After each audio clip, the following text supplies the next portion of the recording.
Se për këti që i hub vetdia, në qovë se është qunë në syfir, dhe si që është traditën tonë, e ka bon jetin, do me thonë, për me agjeru këtë ditë. Mirë po gjatë ditës, i ndodhë që e hub vetdijen, në qovë se vjen vetën e ti, para iftarit, para akshamit, para lindjes diellit. Do të ndodha e pjesërisht gjatë ditës. Po, edhe vjen vetën e tij para perëndimit diellit, atëherë e vazhdon agjerimin dhe agjerimi është i plot.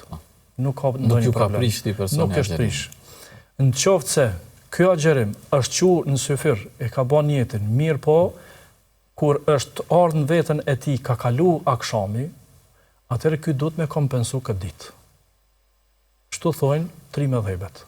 Kurse Ebu Hanifja thot, përderisa e ka bën jetën në fillim, pavarësisht se kur është kfjell gjatë ditës, a para akshamit ose mas akshamit, këtë ditë e ka plotësu.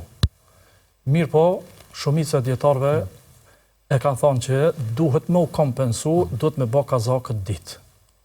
Patjetër. Për dallim për ai i cili flen, i cili realisht edhe është një pavetdije, po është pak një situatë ma fleksibile. Te ata që flenë, do me thonë, është ndryshe, se pak me thirë, kjo zgjohet. Kurse kjo nuk i ka vetdijen e humbur. Do me thonë, nuk është i pavetdijshëm. Edhe dispozita për të është që pavarësisht kurse dispozita ti është në qoftë se zgjohet para akshamit, ose mas akshamit, agjerimin e ka tamam mirë, po te shpërblimi është i madh.